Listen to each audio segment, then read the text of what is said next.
Mr. Speaker, our hearts go out to the people of Paris. I want to thank my colleague, Mr. Engel, who worked to make sure that we brought this resolution to the floor today, working together so that we in this Congress speak with one voice about attack on France, the foundation, the heart of Europe, the heart of the Enlightenment, the heart of the concept of freedom and liberty and equality under the law, which animated so much of the thinking of civilization itself. And indeed, it's an attack on that civilization.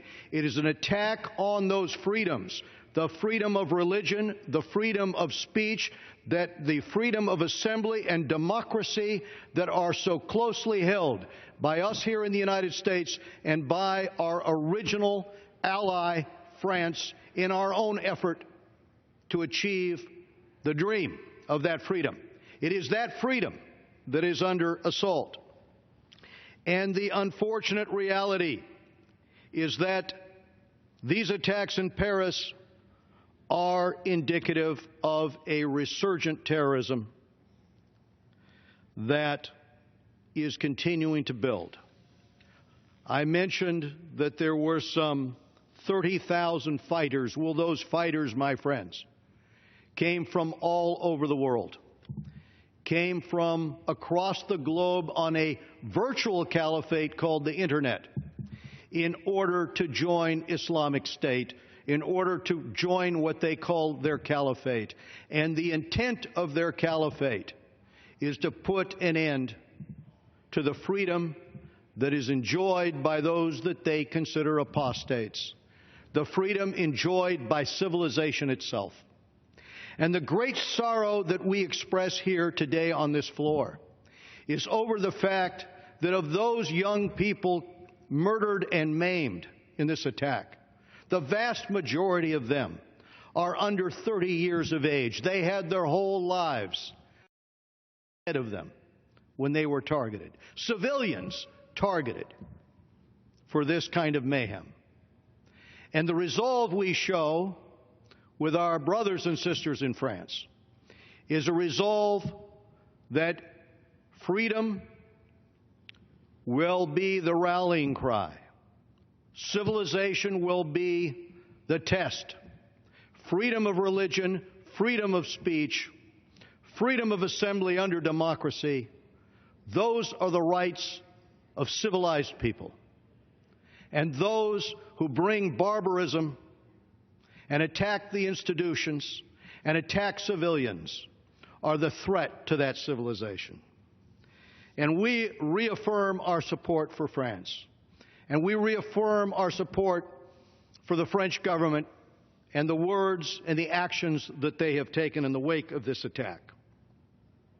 And yes, here in this chamber, we have Lafayette's portrait. And he said at the end of that War of Independence, and this is why his portrait is here, he said to us, "Humanity has now won its battle. Liberty has a country." And after we achieved our freedom, France went on to achieve their freedom. But now liberty is under assault. And that's why today we bring this resolution to the floor of this House to say that America must continue to stand shoulder to shoulder with the French in their fight against tyranny, in their fight against this terror, and in the hope that this will give an example to the rest of the world in standing up to ISIS and to make certain that our basic liberties are protected around this world. I'm going to quote David Petraeus, who recently gave us these remarks. He said, "Syria is a geopolitical Chernobyl." He said, "It's like a nuclear disaster. The fallout from the meltdown of Syria threatens to be with us for decades, and the longer it is permitted to continue, the more severe the damage will be." You know, we've had this relationship tested many times. France has had its relationship with us tested many times. Tonight, we stand together with France in our commitment to see this through and to make certain that ISIS is not merely contained, to make certain that ISIS is ultimately destroyed. Thank you, Mr. Speaker. I yield back the balance of my time.